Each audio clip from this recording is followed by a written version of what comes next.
السلام عليكم ورحمة الله وبركاته. إن الحمد لله نحمده ونستعينه ونستغفره ونعوذ بالله من شرور أنفسنا ومن سيئات أعمالنا. من يهده الله فلا مضل له ومن يضلله فلا هادي له. وأشهد أن لا إله إلا الله وحده لا شريك له وأشهد أن محمدا عبده ورسوله أما بعد. إن أصدق الحديث كتاب الله وأحسن الهدي هدي محمد صلى الله عليه وسلم وشر الأمور محدثاتها وكل محدثة بدعة وكل بدعة ضلالة وكل ضلالة في النار. يا أيها الذين آمنوا اتقوا الله حق تقاته ولا تموتن إلا وأنتم مسلمون. يا أيها الناس اتقوا ربكم الذي خلقكم من نفس واحدة وخلق منها زوجها وبث منهما رجالا كثيرا ونساء واتقوا الله الذي تساءلون به والأرحام إن الله كان عليكم رقيبا. يا أيها الذين آمنوا اتقوا الله وقولوا قولا سديدا يصلح لكم أعمالكم ويغفر لكم ذنوبكم ومن يطع الله ورسوله فقد فاز فوزا عظيما. எல்லாம் அல்ல ஏக இறைவனின் அன்பும் அருளும் நம் உயிரினு மேலான நபிகள் நாயகம் ஸல்லல்லாஹு அலைஹி வஸல்லம் அவர்கள் மீதும் அவர்களது வாழ்க்கை வழிகாட்டுதல்களை தங்களால் இயன்றளவு பின்பற்றி வாழ்ந்து மறைந்த நபித்தோழர்கள் மீதும் நபித்தோழியர்கள் மீதும் குறிப்பாக நம் அவர்கள் அனைவர் மீதும் என்றென்றும் நின்று நலவட்டுமாக. கண்ணியத்திற்குரிய எல்லாம் அல்ல ஏக இறைவனின் நல்லடியார்களே, வரலாறு தரும் படிப்பினைகள் என்கின்ற தலைப்பின் கீழ் ஒவ்வொரு தினமும் ஒரு சில வரலாறுகளையும் அது தரும் படிப்பினைகளையும் அறிந்து வருகின்றோம். எல்லாம் அல்ல ஏக இறைவனின் நல்லடியார்களே, தௌஹீத் எனும் ஏகத்துவ கொள்கையை நம்முடைய வாழ்க்கை நெறிமுறையாக நாம் எல்லாம் ஏற்றுக்கொண்டு பின்பற்றி வருகின்றோம். இறைவனுக்கு எதையும் இணை வைக்க கூடாது, இறைவனுடைய அதிகாரங்களில் பண்புகளில் அணுவளவேனும் யாரையும் கூட்டு சேர்த்து விடக் கூடாது என்கின்ற சன்மார்க்க இந்த வாழ்க்கை நெறியை நம்முடைய நெறியாக வாழ்க்கையாக ஏற்றுக்கொண்டு வருகின்றோம். இப்படி இந்த கொள்கையை ஏற்றுக்கொண்டிருக்கக்கூடிய நம்மில் பலருடைய நினைப்பு மனோபக்குவம் எப்படி இருக்கின்றதென்றால், தௌஹீது கொள்கையை ஏற்றுக்கொண்டால் மாத்திரம் போதும், இறைவனுக்கு இணை வைக்காமல் இருந்தால் மாத்திரம் போதும், தர்காக்களுக்கு செல்லாமல் நம்முடைய வாழ்க்கையை தௌஹீதுவாதியாக அமைத்து கொண்டால் மாத்திரம் நாளை மறுமையிலே சொர்க்கத்திற்குள் நுழைந்து விடலாம், சுவனத்தில் எளிமையாக நுழைந்து விடலாம் என்று நாம் எல்லாம் எண்ணிக்கொண்டு இருக்கின்றோம். இப்படி எண்ணுபவர்களுக்கென்று இறைவன் தன்னுடைய திருமறை குர்ஆனிலே சில வசனங்களில் குறிப்பிட்டு காட்டக்கூடிய செய்தி என்னவென்றால், இந்த ஏகத்துவத்தை தௌஹீது கொள்கை ஏற்றுக்கொண்டால் மாத்திரம் எளிமையாக நாம் சொர்க்கத்திற்குள் சென்று விட முடியாது. இந்த தௌஹீது கொள்கையிலே ஒரு சில பங்குகளை, நம்முடைய பங்கீடுகளை, நம்முடைய உழைப்பை இந்த தௌஹீது கொள்கைக்காக விதைக்க வேண்டும். அப்படி இருந்தால்தான் நாம் சொர்க்கத்திற்கு செல்ல முடியும் என்று பல்வேறு வசனங்களில் அல்லாஹ் சொல்லி காட்டுகின்றான். அம் ஹஸீப்தும் அன் தத்குலுல் ஜன்னah வலம்மா யஅதீக்கும் மஸலுல்லதீன ஹலௌ மின் கப்லிக்கும், உங்களுக்கு முன்னால் சென்ற சமுதாயத்திற்கு ஏற்பட்டதை போன்று உங்களுக்கு ஏற்படாமல் நீங்கள் சொர்க்கத்திற்கு எளிமையாக லேசாக சென்று விடலாம் என்று எண்ணிக்கொண்டிருக்கின்றீர்களா? மஸ்ஸத்துஹுமுல் பஅஸா வதர்ரா, உங்களுக்கு முன்னால் சென்றவர்களுக்கு என்ன ஏற்பட்டதென்றால் அவர்களுக்கு கடுமையான வறுமையும் துன்பங்களும் கஷ்டங்களும் ஏற்பட்டது. வஸுல்சிலு, அவர்கள் கடுமையான கஷ்டத்தில் ஆட்டுவிக்கப்பட்டார்கள். எந்த அளவுக்கு தெரியுமா? ஹத்தா யகூலர் ரசூல் வல்லதீன ஆமனு மஅஹு, அந்த சமுதாயத்திற்கு அனுப்பப்பட்ட நபியும் சரி, அந்த நபியை நம்பிக்கை கொண்ட மக்களும் சரி, மதா நஸ்ருல்லாஹ், அல்லாஹ்வுடைய உதவி எங்களுக்கு எப்பொழுது வரும், நாங்கள் படுகின்ற கஷ்டத்திலிருந்து நாங்கள் எப்போது விடுதலை பெறுவோம் என்று மன்றாடுகின்ற அளவுக்கு அவர்கள் கடுமையான கஷ்டம் பட்டார்கள். இந்த கொள்கைக்காக பாடுபட்டார்கள், சோதனைக்குள்ளாக்கப்பட்டார்கள் என்று அல்லாஹ் திருமறை குர்ஆனிலே சொல்லிவிட்டு, இது போன்ற கஷ்டங்கள் நீங்கள் படுகின்ற வரை சொர்க்கத்திற்கு செல்ல முடியாது என்று சொல்லி காட்டுகின்றான். அதே போன்று இன்னொரு இடத்தில் சொல்கின்ற பொழுது, அஹஸிபன் நாசு அன் யுத்ரகு அன் யகூலு ஆமன்னா வஹும் லா யுஃப்தனூன், நீங்கள் நம்பிக்கை கொண்டு விட்டோம் என்று சொன்னதின் காரணத்தினால் எந்தவித கஷ்டமும் இல்லாமல் நாளை மறுமையிலே விட்டு விடுவோம் என்று எண்ணிக்கொண்டு இருக்கின்றீர்களா என்று இறைவன் தன்னுடைய திருமறை குர்ஆனிலே கேள்வி எழுப்புகின்றான். நாங்கள் நம்பிக்கை கொண்டு விட்டோம், அல்லாஹ்வை மட்டுமே இரட்சகனாக நாங்கள் நம்பிக்கொண்டிருக்கின்றோம் என்ற ஏகத்துவ கொள்கை ஏற்றுக்கொண்டதினால் நாளை மறுமையிலே எந்தவித சிரமமும் இல்லாமல் நாம் சொர்க்கத்திற்கு சென்று விட முடியாது. அதற்கு பரிகாரமாக சொர்க்கத்திற்கு நாம் எளிமையாக சொல்ல வேண்டுமேயானால் அதற்கு ஒரு முதலீடாக இந்த உலகத்திலே நாம் வாழுகின்ற பொழுது இந்த கொள்கைக்காக நம்முடைய உழைப்பை விதைக்க வேண்டும், நம்முடைய பங்களிப்பை இந்த கொள்கைக்காக நாம் கொடுக்க வேண்டும். அப்படி கொடுத்தால்தான் நாளை மறுமையிலே லேசான முறையில் நாம் சொர்க்கத்திற்கு நுழையக்கூடியவர்களாக ஆகலாம். அல்லாஹ் இன்னும் சொல்லி காட்டுகின்றான், அம் ஹசிப்தும் அன் ததுகுலுல் ஜன்னா, நீங்கள் சொர்க்கத்திற்கு நுழையலாம் என்று ஆசைப்பட்டு கொண்டிருக்கின்றீர்களா, எளிமையாக நுழைந்து விடலாம் என்று எண்ணிக்கொண்டிருக்கின்றீர்களா? வலம்மா யஅலமில்லாஹு அல்லதீன ஜாஹது மின்கும், உங்களில் யார் அல்லாஹ்வுடைய பாதையில் பாடுபடுகின்றீர்கள், வயஅலமஸ் சாபிரின், இந்த மார்க்கத்தில் ஏற்படுகின்ற கஷ்டங்களில் பொறுமை காத்து இந்த மார்க்கத்திற்காக யார் யாரெல்லாம் நீங்கள் பாடுபடுகின்றீர்கள் என்பதை அறிந்து விட்டுதான் அல்லாஹ் உங்களை சொர்க்கத்தில் நுழைப்பான் என்று இந்த வசனத்தில் அல்லாஹ் சொல்லி காட்டுகின்றான். இது போன்று ஏராளமான வசனங்களில் அல்லாஹ் நமக்கு தெரிவிக்கக்கூடிய கருத்து என்னவென்றால், நாம் நம்பிக்கை கொண்டதின் காரணத்தினால் ஈமான்தாரிகளாக தௌஹீதுவாதிகளாக இந்த உலகத்தில் நாம் பெயர் சூட்டப்பட்டிருப்பதின் காரணத்தினால் சொர்க்கத்திற்கு எளிமையாக சென்றுவிட முடியாது. அதற்கு பரிகாரமாக, அதற்கு ஒரு முதலீடாக நம்முடைய உழைப்பும் சேர்ந்து இருக்க வேண்டும். இந்த தௌஹீது கொள்கையோடு நம்முடைய பங்களிப்பும் சேர்ந்து இருந்தால்தான் நாம் சொர்க்கத்திற்கு எளிமையான முறையில் செல்லலாம் என்று இந்த வசனங்கள் எல்லாம் நமக்கு தெரிவிக்கின்றது. இந்த வசனங்களின் அடிப்படையிலே ஏராளமான நபித்தோழர்கள் தங்களுடைய வாழ்க்கையை இந்த தௌஹீது கொள்கைக்காக அர்ப்பணித்தார்கள். எங்களுடைய கொள்கைதான் எங்களுக்கு முக்கியம், எங்களுடைய உயிர் அல்ல என்பதை ஒவ்வொரு தருணத்திலேயும் நிரூபித்தவர்களாக அவர்களுடைய வாழ்க்கையை அர்ப்பணித்தார்கள். அப்படி அர்ப்பணித்தவர்களில் ஒருவர் தான் ஒரு சஹாபி. இவர் இஸ்லாத்தை ஏற்பதற்கு முன்னால் இஸ்லாத்திற்கு எதிராக கடும் சூழ்ச்சிகளை செய்தார், இஸ்லாத்திற்கு எதிராக கடும் போராட்டங்களை செய்தார், பல போர்களை செய்து இஸ்லாமியர்களை கொல்ல வேண்டும், இஸ்லாத்தை அழிக்க வேண்டும் என்று கங்கணம் கட்டி கொண்டிருந்தார். அவருக்கு அல்லாஹ் ஹிதாயத்தை அளிக்கின்றான், ஹிதாயத்தை நேர்வழியை கொடுக்கின்றான். நேர்வழி பெற்றதற்கு பிறகு இணை வைப்பில் இருந்த பொழுது எந்த அளவிற்கு இஸ்லாத்தை ஏற்றாரோ அதைவிட பன்மடங்கு இஸ்லாத்தில் நுழைந்ததற்கு பிறகு இஸ்லாத்திற்காக பாடுபடுபவராக தன்னுடைய வாழ்க்கையை அவர் மாற்றிக்கொண்டார். அப்படி அவருடைய வாழ்க்கையை அவர் மாற்றிக்கொண்டதின் காரணத்தினால் அல்லாஹ்வுடைய தூதர் அவர்கள் அவருக்கு ஒரு பட்டத்தை சூட்டுகின்றார்கள். இதோ இந்த மனிதர் இருக்கின்றாரே, இவர் அல்லாஹ்வுடைய வாட்களில், போர் வாட்களில் ஒரு வாள் என்று அல்லாஹ்வுடைய தூதர் அவர்கள் அவருக்கு ஒரு நன்மாராயம், ஒரு பட்டத்தை சூட்டுகின்றார்கள். அவர்தான் ஹாலித் இப்னுல் வலீத் ரலியல்லாஹு அவர்கள். ஹாலித் இப்னுல் வலீத் என்கின்ற அந்த நபித்தோழர் இஸ்லாத்தை ஏற்பதற்கு முன்னால் இஸ்லாத்தை வெறுக்கக்கூடியவராக, அல்லாஹ்வுடைய தூதர் அவர்களை கொல்வதற்கு முனையக்கூடியவராக, உஹது போரிலே இஸ்லாமியர்களுக்கு கடும் சேதத்தை விளைவித்தவராக இருந்தார். அதே ஹாலித் இப்னுல் வலீத் ரலியல்லாஹு அவர்கள் இஸ்லாத்தை ஏற்றதற்கு பிறகு அவருக்கு ஒரு பட்டம் சூட்டப்படுகின்றது. அதுதான் அல்லாஹ்வுடைய வாள், கூர்வாள் என்று ஒரு பட்டம் சூட்டப்படுகின்றது. இவருடைய வீர தீர செயல்களை நாம் அறிந்தோமேயானால், இந்த மார்க்கத்திற்காக அவர் எந்த அளவிற்கு பாடுபட்டு இருக்கின்றார் என்பதை நாம் அறிந்தோமேயானால் நம்முடைய மேனிகள் எல்லாம் சிலிர்க்கும். அந்த அளவுக்கு இவருடைய வீர தீர செயல்கள் இருந்திருக்கின்றது. இவரை பற்றிய இந்த தகவல்களை அறிய பெரிய ஆய்வை எல்லாம் நாம் மேற்கொள்ள தேவையில்லை. முஅத்தா என்கின்ற ஒரு போர் இஸ்லாமிய வரலாற்றில் நடந்திருக்கின்றது. அந்த போரை மட்டும் நாம் தெரிந்து கொண்டால் மாத்திரமே, அந்த போரை மட்டும் நாம் தெரிந்து கொண்டாலே இவரை பற்றிய தகவல்கள், இவருடைய உடல் வலிமை, இவருடைய புத்தி கூர்மை, இவருடைய தியாகங்கள் அனைத்தையும் அறிந்து கொள்ளலாம். அப்படிப்பட்ட ஒரு போராக முஅத்தா என்கின்ற ஒரு போர் இருக்கின்றது. இந்த போருக்கு அல்லாஹ்வுடைய தூதர் அவர்கள் கலந்து கொள்ளவில்லை. பெரும்பாலும் அல்லாஹ்வுடைய தூதரவர்கள் பெரும் பெரும் போர்களில், பத்ர் போர், உஹது போர், அஹ்ஸாப் போர், இது போன்ற பெரும் பெரும் போர்களில் அல்லாஹ்வுடைய தூதரவர்கள் கலந்து கொள்வார்கள்.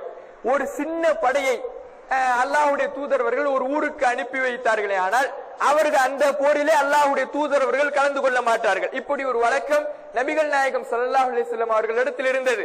மற்ற போர்களில் அல்லாஹ்வுடைய தூதரவர்கள் கலந்து கொண்டார்களே, ஆனால் நபி தோழர்களை பின்னுக்கு தள்ளிவிட்டு அல்லாஹ்வுடைய தூதரவர்கள் முன்னுக்கு நின்று நபி தோழர்களை காக்கின்ற கேடயமாக மாறிவிடுவார்கள். அந்த அளவுக்கு போரிலே முனைப்பு காட்டுவார்கள். ஆனால் ஒரு சில போர்களில் இது சின்ன போர் தானே, இதுக்கு ஏன் நாம போய்கிட்டு நம்முடைய தோழர்களுக்கு பயிற்சி அளிப்போம் என்கின்ற பேரிலே நபி தோழர்களை மட்டும் அனுப்பி வைப்பாங்க. அந்த அடிப்படையிலே இந்த முஅத்தா என்கின்ற போருக்கு 3 தளபதிகளை அல்லாஹ்வுடைய தூதரவர்கள் நியமித்து நீங்கள் இந்த போருக்கு செல்லுங்கள் என்று அனுப்பி வைக்கின்றார்கள். முதல் தளபதி ஸைத் இப்னுல் ஹாரிஸா என்று சொல்லப்படக்கூடிய ஒரு நபி தோழர். இவர் நபிகள் நாயகம் ஸல்லல்லாஹு அலைஹி வஸல்லம் அவர்களுடைய வளர்ப்பு மகனார்.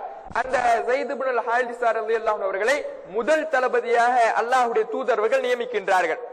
இவர் கொல்லப்பட்டு விட்டால் ஜாஃபர் பின் அபி தாலிப் ரலியல்லாஹு அன்ஹு அவர்கள் தளபதியாக இருப்பார் என்ற அந்த ஒரு பொறுப்பை அல்லாஹ்வுடைய தூதரவர்கள் கொடுக்கின்றார்கள்.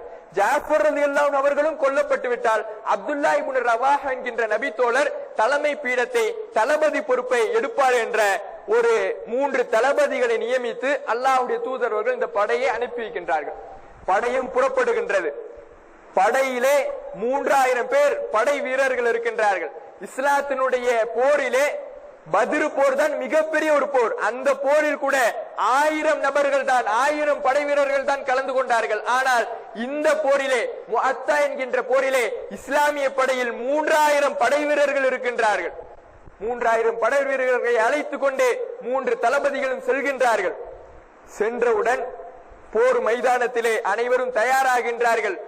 தயாராகியவுடன் பார்த்தால் அப்போதுதான் ஒரு உண்மை தெரிய வருகின்றது. அல்லாஹ்வுடைய தூதரவர்கள் அனுப்பிய அந்த படை போர் மைதானத்தில் நிற்கின்றது. எதிரிகளை பார்க்கின்றார்கள். எதிரிகள் 2 லட்சம் பேர் இருக்கின்றார்கள். இஸ்லாமிய படை வெறும் 3000 பேர். எதிரிகளுடைய படை ரோமபுரி அப்புறம் பாரசீகம், இப்படி அனைத்து அரசாங்கமும் சேர்ந்து 2 லட்சம் பேருக்கு மேற்பட்ட எதிரி படையினர் சூழ்ந்து நிற்கின்றார்கள். இப்படி சூழ்ந்து இருப்பதை பார்த்து ஒரு சிலருக்கு பயம் ஏற்படுது. என்னடா இது, 3000 பேர் தான் நம்ம இருக்கிறோம், அவங்க 2 லட்சம் பேர் இருக்கிறாங்க, எப்படி ஜெயிக்க போறோம் என்கின்ற ஒரு மன தளர்வு அவர்களுக்குள் ஏற்படுகின்றது. அப்போது அப்துல்லா இப்னு ரவாஹா என்கின்ற நபி தோழர், ஜாஃபர் பின் அபி தாலிப் என்று சொல்லப்படக்கூடிய அந்த நபி தோழர் எழுந்து நிற்கின்றார். எழுந்து நின்று தன்னுடைய தோழர்களிடத்தில் வீர உரை ஆற்றுகின்றார். அப்போது அந்த மக்கள் எல்லாம் சொல்கின்றார்கள், நாம வேண்டா சக ரசூலுல்லாஹ்வுக்கு ஒரு கடிதம் எழுதுவோம், இன்னும் கொஞ்சம் படை அனுப்ப சொல்லுவோம் என்று சில பேர் ஆலோசனை சொல்கின்றார்கள். அதையெல்லாம் ஜாஃபர் பின் அபி தாலிப் ரலியல்லாஹு அன்ஹு அவர்கள் 3 தளபதிகளில் ஒருவரான அவர் கேட்கவில்லை. அந்த இடத்தில் நின்று வீர உரை ஆற்றுகின்றார். அறிந்து கொள்ளுங்கள், இஸ்லாமியர்களாகிய நாம் நம்முடைய படை பலத்தை வைத்து நாம் போரிடவில்லை, நம்முடைய ஆயுத பலத்தை வைத்து நாம் போரிடவில்லை, நம்முடைய மார்க்கத்திற்காக நம்முடைய கொள்கைக்காக போரிடுகின்றோம். ஒன்று வீர மரணம் அல்லது என்றால் வெற்றி. இந்த 2ஐயும் முன்னோக்காக நாம் கொண்டு போராட செல்கின்றோம். அதனால் கவலை கொள்ளாதீர்கள், இந்த 3000 பேரை இருப்போம், சென்று போரிடுவோம், கொல்லப்பட்டால் இறைவனுடைய பார்வையில் ஷஹீதாக மரணிப்போம், கொல்லப்படவில்லை என்றால் இஸ்லாத்தை தூக்கி நிறுத்துகின்ற வெற்றியை கைப்பற்றுவோம் என்று செல்கின்றது படை. போனா 2 லட்சம் பேர் குவிந்து நிற்கின்றார்கள். இங்கே 3000 பேர். முதலிலே தளபதி ஸைத் இப்னு ஹாரிஸா ரலியல்லாஹு அன்ஹு அவர்கள் களத்திலே இறங்குகின்றார்கள். போர் ஆரம்பமாகின்றது. முதல் தளபதி ஸைத் இப்னு ஹாரிஸா ரலியல்லாஹு அன்ஹு அவர்கள் இஸ்லாத்தினுடைய கொடியை தூக்கி நிறுத்தி கொண்டே செல்கின்றார்கள், போருக்குள் செல்கின்றார்கள். அங்கு அந்த இடத்திலே அம்பு எய்தப்பட்டு அந்த நபி தோழர் கொல்லப்படுகின்றார். கொல்லப்பட்டவுடன் அல்லாஹ்வுடைய தூதர் அவர்கள் சொன்ன மாதிரி ஜாஃபர் பின் அபி தாலிப் ரலியல்லாஹு அன்ஹு அவர்கள் இஸ்லாத்தினுடைய கொடியை, தளபதி பதவியை தூக்கி நிறுத்துகின்றார்கள். நிறுத்தி கடுமையான முறையில் போரிடுகின்றார்கள். எதிரிகளுக்கு, அந்த 2 லட்சம் எதிரிகளுக்கு ஈடு கொடுக்கின்றது இந்த 3000 பேர் உள்ள படை. அப்படிப்பட்ட ஒரு கடுமையான ஒரு கடுமை காட்டுகின்றார்கள். அப்படி காட்டிக் கொண்டிருக்கின்ற பொழுது இஸ்லாமிய கொடியை தூக்கி நிறுத்தி இருக்கின்ற அந்த ஜாஃபர் பின் அபி தாலிப் ரலியல்லாஹு அன்ஹு அவர்களுடைய வலக்கரத்தை எதிரிகள் வெட்டி விடுகின்றார்கள். வெட்டியவுடன் இஸ்லாமிய கொடி கீழே விழுந்து விடக் கூடாது என்பதற்காக ஜாஃபர் ரலியல்லாஹு அன்ஹு அவர்கள் இடது கை கரத்தால் தன்னுடைய கொடியை தூக்குகின்றார். இடது கையையும் எதிரிகள் வெட்டுகின்றார்கள். வெட்டியவுடன் தன்னுடைய கழுத்திற்கும் தோல் புஜத்திற்கும் மத்தியிலே வைத்து கொடியை தாங்கிக் கொள்கின்றார். இறுதியாக அந்த ஜாஃபர் ரலியல்லாஹு அன்ஹு அவர்களுடைய உடலை இரு பாகங்களாக பிரித்தெடுக்கின்றார்கள் எதிரிகள். அவர் அந்த இடத்திலேயே ஷஹீதாக்கப்பட்டு கொல்லப்படுகின்றார். அதற்கு அடுத்தபடியாக அல்லாஹ்வுடைய தூதரவர்கள் மூன்றாவதாக நியமித்த தளபதி அப்துல்லா இப்னு ரவாஹா ரலியல்லாஹு அன்ஹு அவர்கள் கொடியை எடுக்கின்றார்கள். அவரும் அந்த இடத்திலே கொல்லப்படுகின்றார். மூன்று தளபதிகளும் அல்லாஹ்வுடைய தூதரவர்களால் நியமிக்கப்பட்ட முஅத்தா என்கின்ற இந்த போர்க்களத்திற்காக நியமிக்கப்பட்ட மூன்று தளபதிகளும் எதிரிகளினால் 2 லட்சம் எதிரிகளினால் கொல்லப்பட்டு ஷஹீதாக அங்கு இருக்கின்றார்கள். இஸ்லாமிய படை 3000 படை வீரர்களை கொண்ட அந்த இஸ்லாமிய படை தளபதி இல்லாமல் இருக்கின்றது. யாரு தளபதி? அடுத்த தளபதியை நாம் யாரை நியமிக்கலாம்? அனைவரும் பேசிக் கொண்டிருக்கின்றார்கள். அப்போது காலித் ரலியல்லாஹு அன்ஹு அவர்கள், காலித் இப்னு வலீத் ரலியல்லாஹு அன்ஹு அவர்கள், இந்த வரலாற்றினுடைய நாயகர் அங்கே வருகின்றார். இஸ்லாமிய கொடியை தூக்கி நிறுத்துகின்றார். கடுமையான முறையில் போரிடுகின்றார். அவர் சொல்கின்றார், பிற்காலத்தில் அறிவிக்கின்றார், அந்த முஅத்தா போரினுடைய தினத்தில் என்னுடைய கையால் 8க்கும் மேற்பட்ட வாட்கள், போருக்கு செல்லக்கூடிய வேளையில் கையிலே எடுத்து செல்கின்ற அந்த வாள் 8க்கும் மேற்பட்ட வாட்கள் என்னுடைய கைகளால் உடைந்தது. அந்த அளவுக்கு கடுமையான போர். வாள் என்றா இன்னைக்கு நம்ம தேங்காய் வெட்டுறதுக்கு யூஸ் பண்ற அந்த அருவா மாதிரி எல்லாம் இருக்காது. ஆட்களை வெட்டுவதற்கு, போரில் பயன்படுத்துவதற்கு மிக வலிமையாக இருக்கும். அப்படிப்பட்ட அந்த வாளே 8க்கும் மேற்பட்ட வாட்கள் உடைந்திருக்கின்றது என்றால் எந்த அளவுக்கு கடுமையாக போரிட்டு இருப்பார். அப்படிப்பட்ட ஒரு வீரராக அந்த காலித் ரலியல்லாஹு அன்ஹு அவர்கள் இருந்திருக்கின்றார்கள். இதனால் தான் அல்லாஹ்வுடைய தூதரவர்கள் சைஃபும் மின் சுயூஃபில்லாஹ், அல்லாஹ்வுடைய போர் வாட்களில் ஒரு வாள் இந்த காலித் ரலியல்லாஹு அன்ஹு அவர்கள் என்று பெயர் சூட்டி இருக்கின்றார்கள். அப்படிப்பட்ட கடுமையான போர் நடக்கின்றது. போர் நடந்து முதல் நாள் போர் நிறைவடைகின்றது.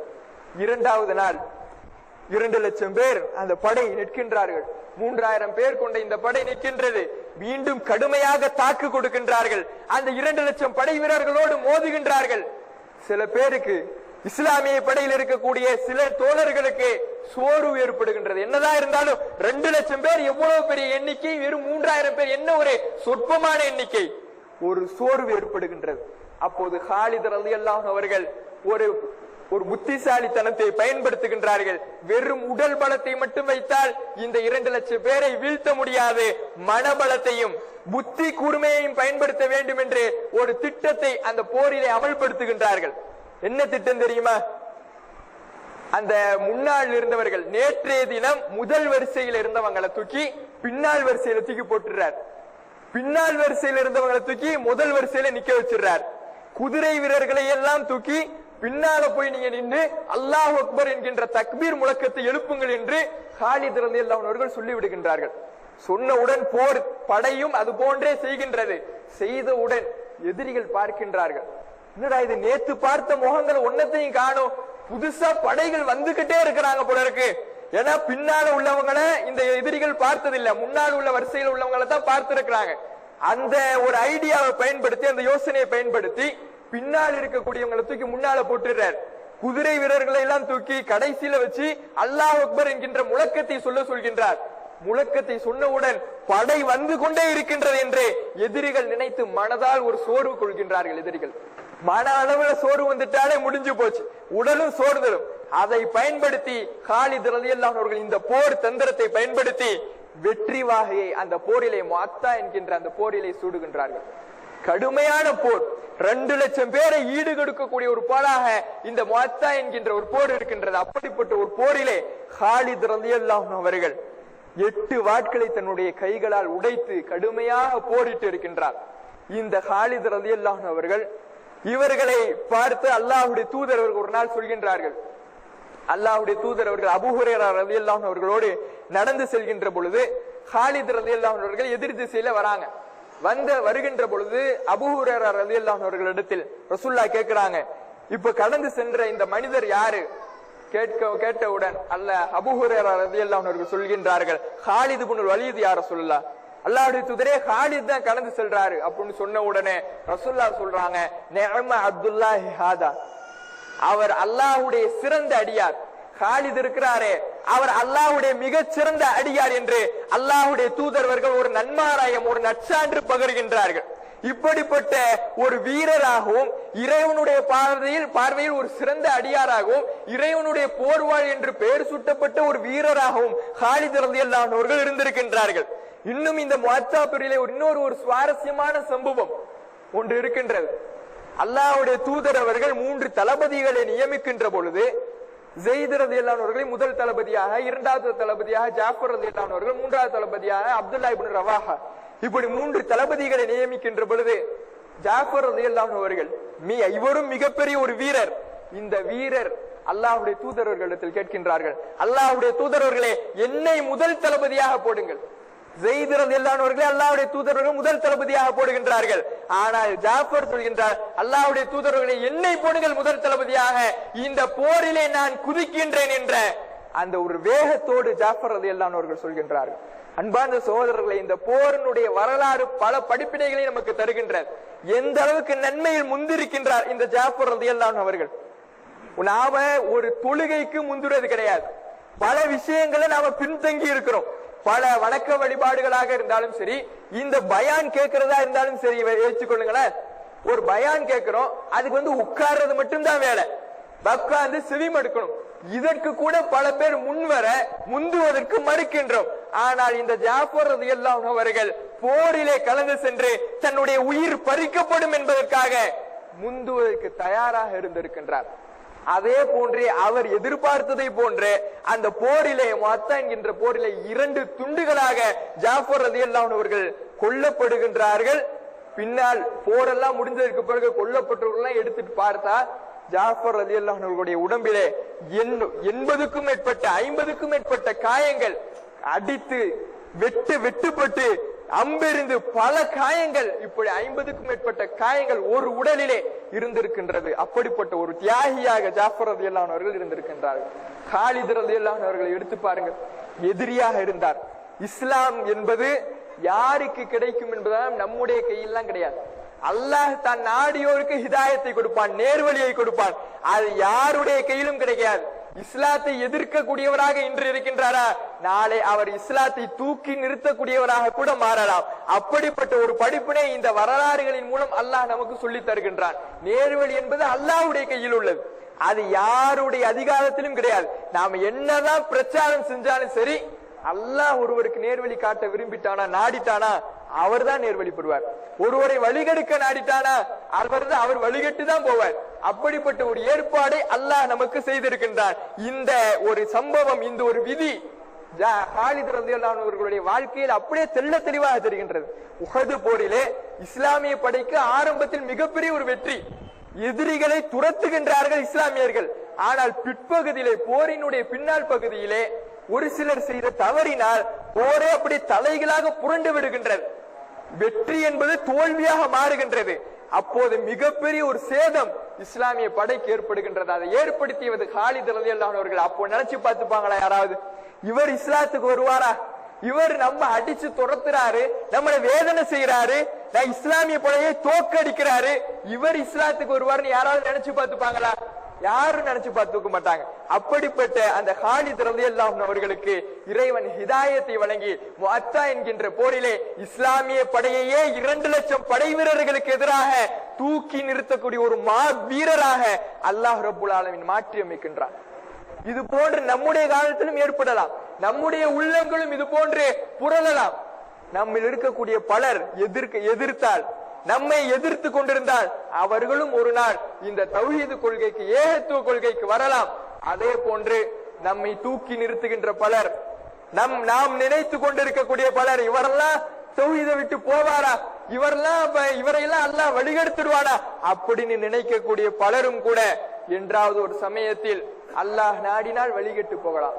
இந்த வழிகெடுப்பதும் நேர்வழி பெறுவதும் அல்லாஹ்வுடைய கையில் தான் இருக்கின்றதை தவிர நாம் நினைப்பதெல்லாம் ஒருபோதும் நடக்காது என்பதும் இந்த ஹாலித் ரலியல்லாஹு அன்ஹு அவர்களுடைய வாழ்க்கை தருகின்ற ஒரு படிப்பினையாக இருக்கின்றது.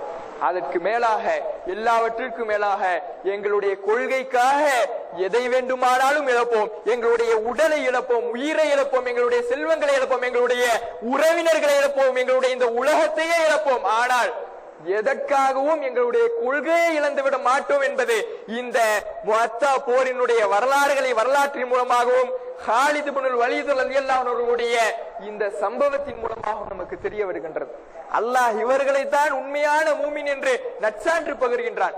இன்னல்லாஹ் இஷ்தரா மினல் முஃமினீன அன்ஃபுஸஹும் வ அம்வாலஹும் பிஅன்ன லஹுமுல் ஜன்னah.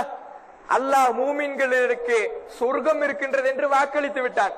இறை நம்பிக்கையாளர்களுக்கு, ஏகத்துவவாதிகளுக்கு சொர்க்கம் இருக்கின்றது என்று அல்லாஹ் வாக்களித்து விட்டான். அதற்கு பகரமாக அவர்களுடைய உயிரை அல்லாஹ் விலைக்கு வாங்கி கொண்டான். நம்முடைய உயிர் இருக்க வேண்டும்.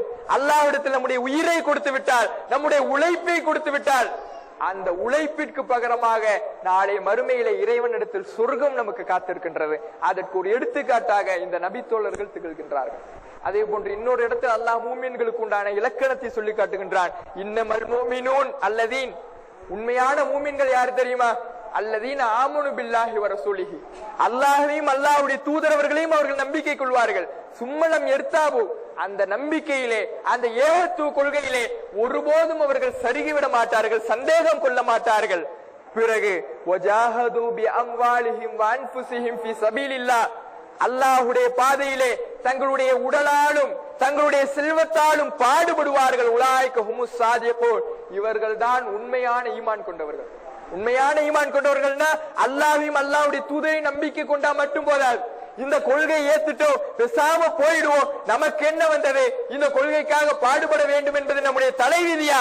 இப்படியெல்லாம் இருந்தால் நமக்கு வெற்றி கிடைக்காது. நாம் உண்மையான ஈமான்தாரிகளாக இறைவனிடத்தில் பார்க்கப்பட மாட்டோம். அந்த கொள்கையோடு சேர்த்து கொள்கைக்காக பாடுபடுகின்ற, நம்முடைய வேர்வை துளிகளை சிந்துகின்ற ஒரு பக்குவம் நம்முடைய உள்ளத்தில் வர வேண்டும். அப்படி இருந்தால்தான் உண்மையாளர்களாக இறைவனிடத்தில் நாம் பார்க்கப்படுவோம். சஹாபாக்கள் ரத்தங்களை சிந்தினார்கள். ஹாலித் ரலியல்லாஹு அன்ஹு அவர்கள் தன்னுடைய மாபெரும் வீரத்தை சிந்தினார் இந்த கொள்கைக்காக. அப்படிப்பட்ட ஒரு பண்பு நம்மிடத்திலும் வர வேண்டும். இந்த கொள்கைக்காக நம்முடைய நேரத்தை தியாகம் செய்வதற்கு கூட பல பேர் முன் வருவதில்லை. கொஞ்ச நேரம், ஒரு மணி நேரத்தை இந்த கொள்கைக்காக செலவு செய்யுங்கள். பள்ளிவாசலில் சில வேலைகள் இருக்கின்றது, வாருங்கள் என்று சொன்னால் அதுக்கெல்லாம் நிர்வாகிகள் இருக்காங்கப்பா, நிர்வாகிகள் இருக்கிறாங்க, அவங்கள வச்சிருவோம், நாம எதுக்கு, அவன் வந்து தொழுவோம், அல்லாஹ் ஏகத்துவத்தை ஏத்திக்காச்சு, நம்ம வேலை உண்டு நாம உண்டுன்னு இருப்போம். இப்படி பல பேர் இருக்கின்றார்கள். ஆனால் இப்படி இருந்தால் இது உண்மையான ஈமானாக ஆகாது. கொள்கைக்காக பாடுபட வேண்டும். இந்த கொள்கைக்காக நம்முடைய உழைப்பை சிந்த வேண்டும்.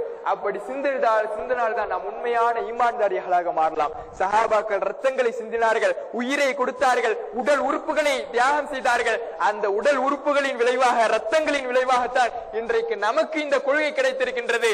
இன்றைக்கு நாம் வாழக்கூடிய காலகட்டத்தில் நம்முடைய வேர்வை துளிகளை இந்த கொள்கைக்காக சிந்தினால்தான் நமக்கு பின்னால் வரக்கூடிய சந்ததிகளுக்கு இந்த கொள்கை களப்பற்ற முறையிலே, தூய்மையான முறையிலே கிடைக்கும். அப்படிப்பட்ட ஒரு வாய்ப்பினை அவர்களுக்கும் வழங்க வேண்டும். அந்த கொள்கையை அவர்களுக்கும் வழங்க வேண்டும் என்றால் நம்முடைய உழைப்பை இந்த கொள்கைக்காக சிந்த வேண்டும்.